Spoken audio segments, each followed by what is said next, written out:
مدینہ منورہ کے بہت بڑے بزرگ نے بتایا کہ جو شخص فجر کے بعد یہ سورت صرف ایک بار پڑھتا ہے، فرشتے اس کا گھر دولت سے بھر دیتے ہیں۔ ناظرین محترم، قرآن مجید اللہ تعالیٰ کی وہ آخری کتاب ہے جو اللہ رب العزت نے اپنے آخری نبی حضرت محمد مصطفیٰ صلی اللہ علیہ وسلم پر نازل فرمائی۔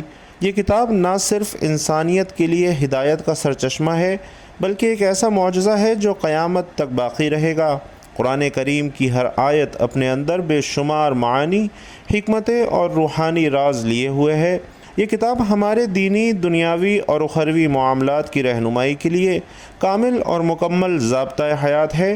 اللہ تعالیٰ نے خود قرآن مجید کی عظمت اور اہمیت کو متعدد مقامات پر بیان فرمایا ہے۔ سورۃ البقرہ کی آیت نمبر 2 میں ارشاد ہوتا ہے، ذَلِكَ الْكِتَابُ لَا رَيْبَ فِيهِ هُدًى لِّلْمُتَّقِينَ، یعنی یہ وہ کتاب ہے جس میں کوئی شک نہیں، یہ ہدایت ہے پرہیزگاروں کے لیے۔ اسی طرح سورۃ الاسراء میں ارشاد فرمایا کہ بے شک یہ قرآن اس راستے کی رہنمائی کرتا ہے جو سب سے زیادہ سیدھا ہے۔ ناظرین، قرآن مجید کے ان جملوں سے ہی اندازہ ہو جاتا ہے کہ یہ کتاب انسانیت کو گمراہی، جہالت اور اندھیرے سے نکال کر ہدایت، علم اور روشنی کی طرف لاتی ہے۔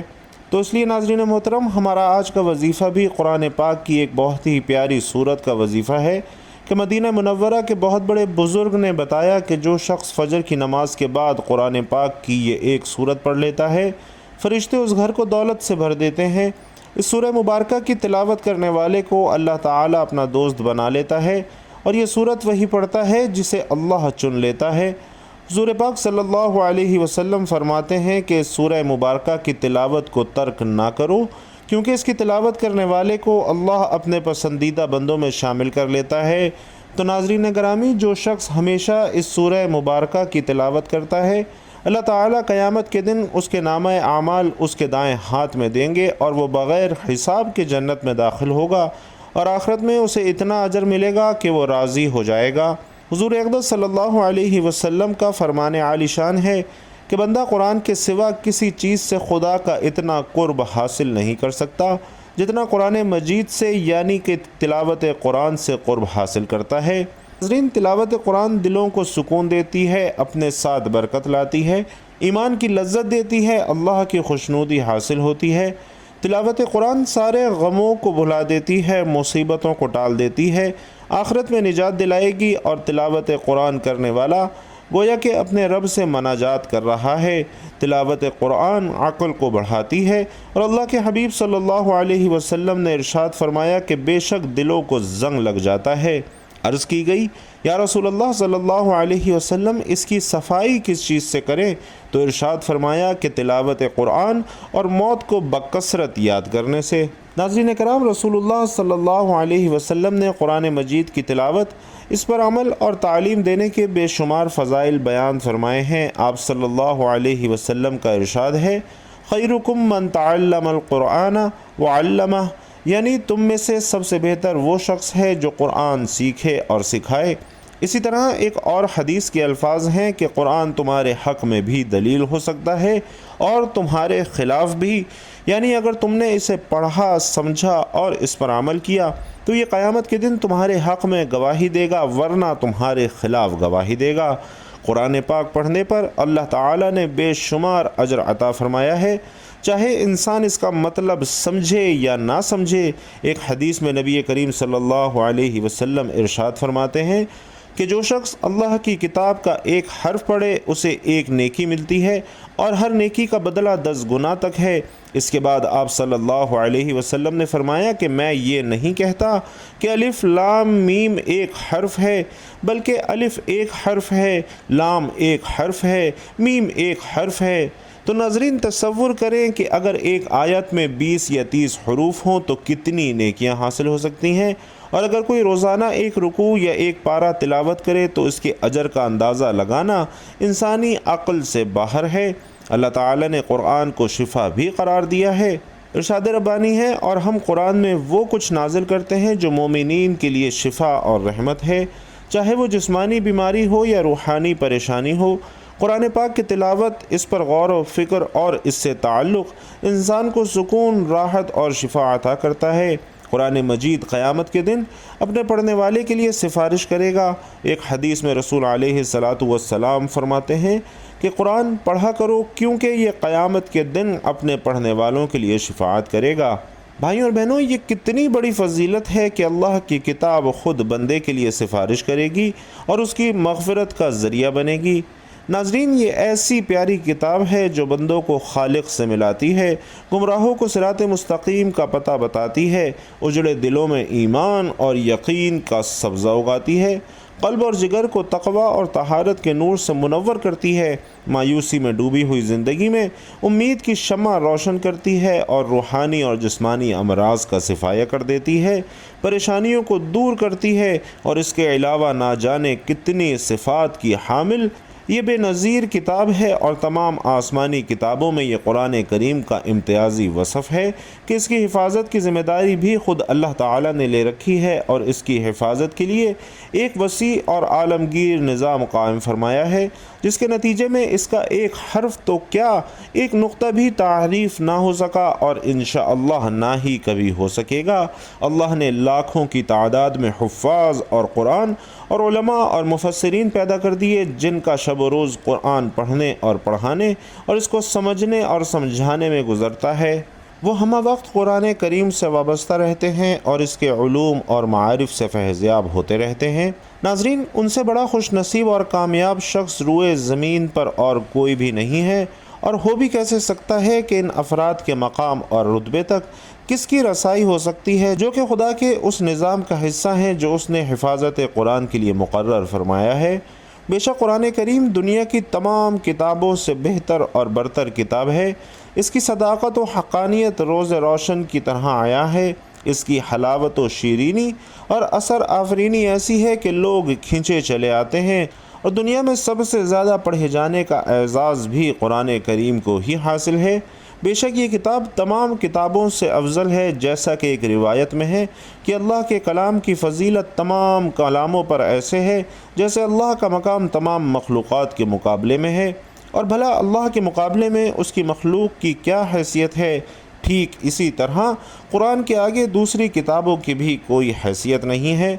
ناظرین محترم، نبی رحمت صلی اللہ علیہ وسلم کا فرمان ہے کہ آسمانوں اور زمین کو پیدا کرنے سے 1000 سال پہلے اللہ تعالیٰ نے ان صورتوں کی تلاوت کی، اور جب فرشتوں نے تلاوت سنی تو کہنے لگے کہ خوش نصیب ہے وہ امت جس پر یہ قرآن اتارا جائے گا، خوشحالی ہے ان دلوں کے لیے جو اسے پڑھیں گے اور اسے یاد کریں گے، اور خوشحالی ہے ان زبانوں کے لیے جو اس کی تلاوت کریں گے۔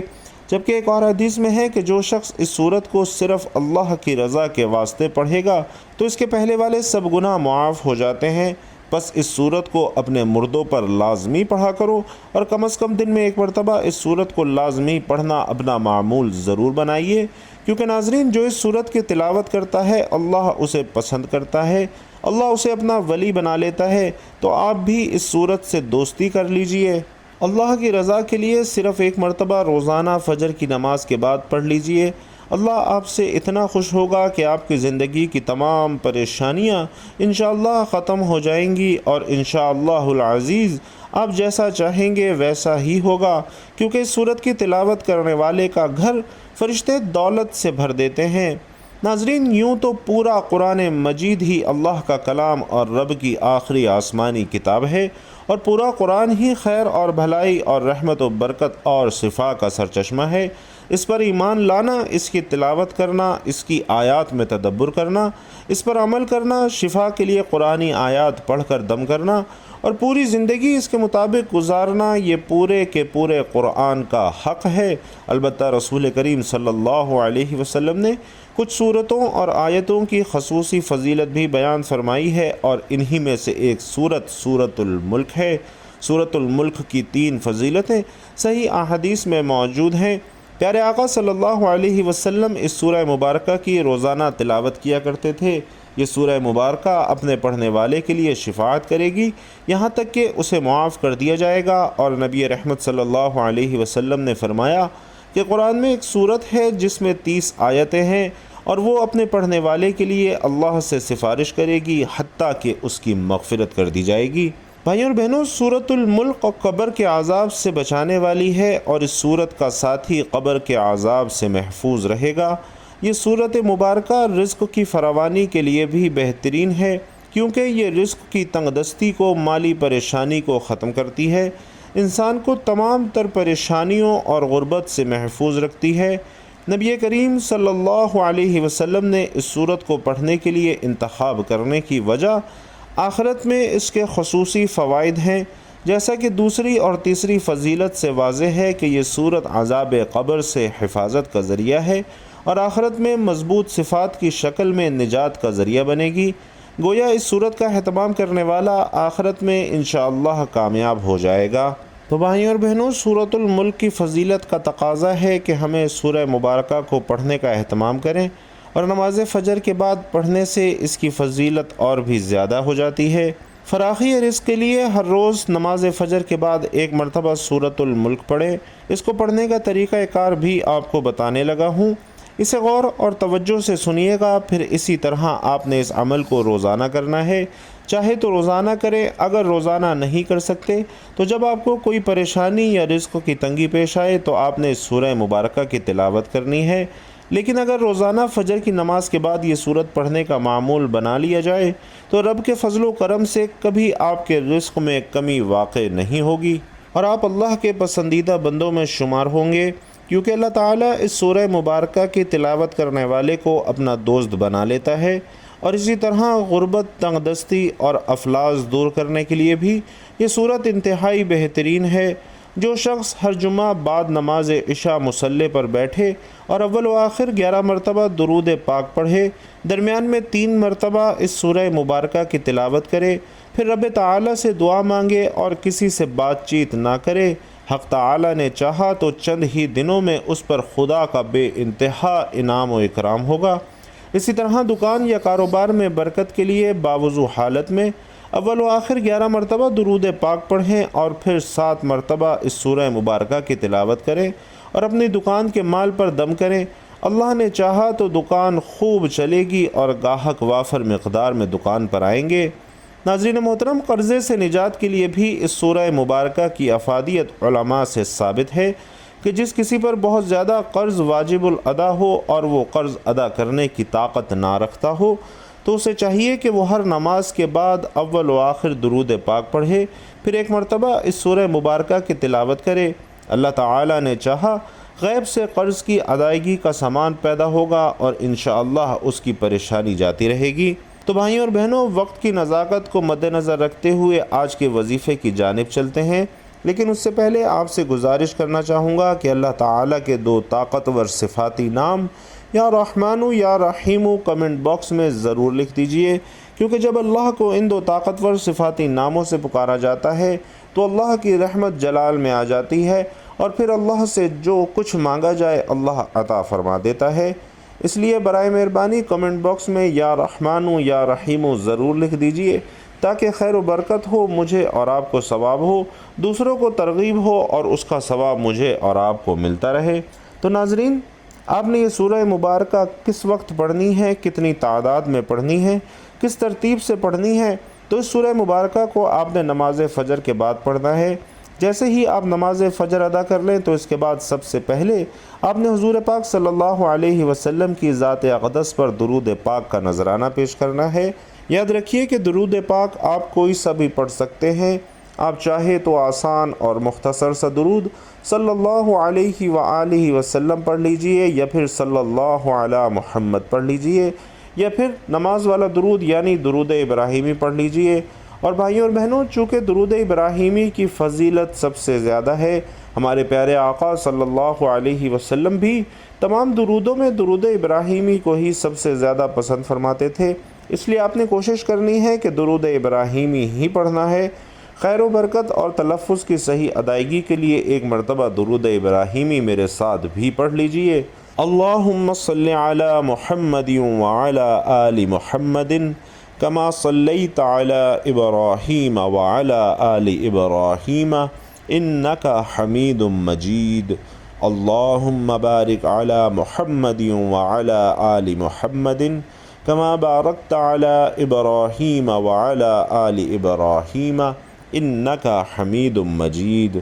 درود پاک پڑھنے کے بعد آپ نے ایک مرتبہ سورۃ الملک کی تلاوت کرنی ہے، کیونکہ اس کی تلاوت کرنے سے اللہ تعالیٰ غیب سے ایسا سامان پیدا کرے گا کہ غربت و افلاس اور مالی پریشانی، رزق کی تنگی، سب چیزیں دور ہو جائیں گی۔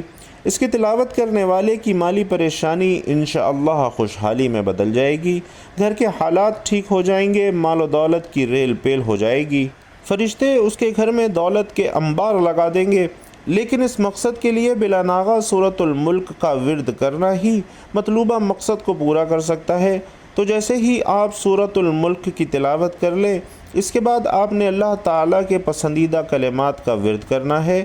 سبحان اللہ و بحمدہ سبحان اللہ العظیم، ان کلمات کو آپ نے صرف 21 مرتبہ پڑھنا ہے۔ اور ناظرین، یہ کم سے کم تعداد ہے کہ آپ نے کم از کم 21 مرتبہ سبحان اللہ و بحمدہ سبحان اللہ العظیم پڑھنا ہے۔ زیادہ سے زیادہ آپ جتنا پڑھنا چاہیں، جتنی آپ کو توفیق ہو، جتنا آپ کے پاس وقت ہو، آپ اتنا پڑھ سکتے ہیں، لیکن کم از کم آپ نے 21 مرتبہ یہ کلمات لازمی پڑھنے ہیں۔ اور اس کے بعد کم از کم 21 مرتبہ ہی آپ نے استغفر اللہ پڑھنا ہے، تاکہ آپ کے گناہوں کا کفارہ بھی ہو سکے اور آپ کا وظیفہ ضائع نہ ہو، کیونکہ اکثر اوقات گناہوں کی وجہ سے وظائف اثر نہیں کرتے اور پھر لوگ شکوے شکایت کرتے ہیں کہ ہمارے وظائف اثر نہیں کرتے۔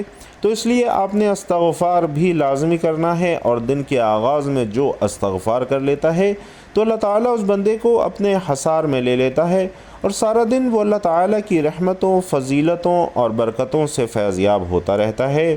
بھائیوں اور بہنوں، یہ بات ذہن نشین کر لیجئے کہ قرآن پر عمل کرنا اس کا سب سے بڑا حق ہے۔ محض تلاوت کرنا کافی نہیں، بلکہ اس کے احکام پر عمل پیرا ہونا اور اس کے بتائے ہوئے راستے کو اپنانا، اس کی روشنی میں اپنی زندگی کو سنوارنا ہی ایک مومن کی اصل پہچان ہے۔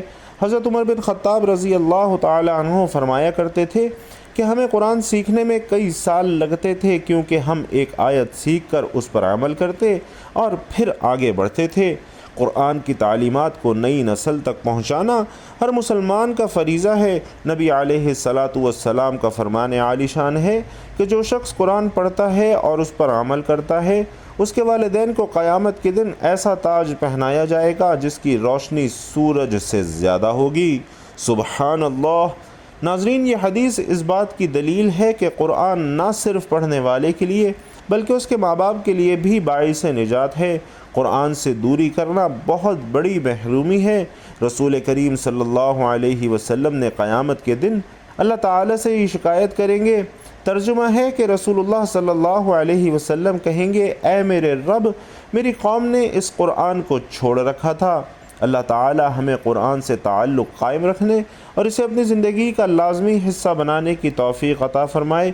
ہمیں اس سورہ مبارکہ کی زیادہ سے زیادہ برکتیں سمیٹنے کی توفیق عطا فرمائے، اور پیارے آقا صلی اللہ علیہ وسلم کے فرمودات پر چل کر دنیا کی کامیابی سمیٹنے کی توفیق عطا فرمائے۔ اللہ رب العزت سے دعا ہے کہ جو لوگ بیمار ہیں اللہ تعالیٰ انہیں شفائے کاملہ عاجلہ عطا فرمائے، جو لوگ کمزور ہیں اللہ انہیں طاقت پہنچائے، جو لوگ مقروض ہیں اللہ ان کا جلد سے جلد ادا کرنے کی کوئی احسن تدبیر بنائے، جو لوگ اپنے یا اپنے بچوں کے رشتوں کے لیے پریشان ہیں اللہ تعالیٰ جلد سے جلد ان کے لیے بہترین اور نیک رشتوں کا بندوبست فرمائے، جو لوگ صاحب اولاد ہیں اللہ تعالیٰ ان کی اولاد کو ان کی آنکھوں کی ٹھنڈک بنائے، ان کے نصیب بہت بہترین کرے، اور جو لوگ صاحب اولاد نہیں ہیں اللہ تعالیٰ انہیں اپنے وسیلے سے نیک اور فرما بردار اولاد نصیب فرمائے۔ اللہ رب العزت سے دعا ہے کہ ہم سب کو دین پر ثابت قدمی کے ساتھ چلنے کی توفیق عطا فرمائے، ہم سب کو ایسی زندگی گزارنے کی توفیق نصیب فرمائے جس سے اللہ اور اللہ کے رسول صلی اللہ علیہ وسلم راضی ہوتے ہیں، اور ہم سب کو ان تمام امور سے بچنے کی توفیق نصیب فرمائے جن سے اللہ اور اللہ کے رسول صلی اللہ علیہ وسلم ناراض ہوتے ہیں۔ اللہ تعالی ہم سب کے تمام پچھلے اگلے صغیرہ کبیرہ گناہوں کو معاف فرمائے، اور ہم سب کو آئندہ زندگی میں گناہوں سے بچنے کی حد المقدور توفیق نصیب فرمائے۔ اور آخر میں اللہ رب العزت سے دعا ہے کہ اللہ کے پیارے نبی صلی اللہ علیہ وسلم نے تجھ سے جن جن خیر کی دعائیں کی ہیں ان تمام خیر کی دعاؤں میں ہم تمام مسلمانوں کا حصہ بھی شامل فرمائے۔ اور تیرے پیارے حبیب صلی اللہ علیہ وسلم نے تجھ سے جن جن شرور سے پناہ چاہی ہے، اللہ تعالیٰ ان تمام شرور سے ہم تمام مسلمانوں کی بھی پناہ عطا فرمائے، آمین یا رب العالمین۔ بھائیوں اور بہنوں، آخر میں آپ لوگ بھی کمنٹ باکس میں آمین ضرور لکھیے گا۔ کیا پتہ کسی ایک کی آمین اللہ رب العزت کو اتنی پسند آ جائے کہ ہم سب کی دعائیں قبول ہو جائیں، اس لیے آمین ضرور لکھیے گا۔ اللہ تعالیٰ آپ سب کا حامی و ناصر ہو، آمین یا رب العالمین۔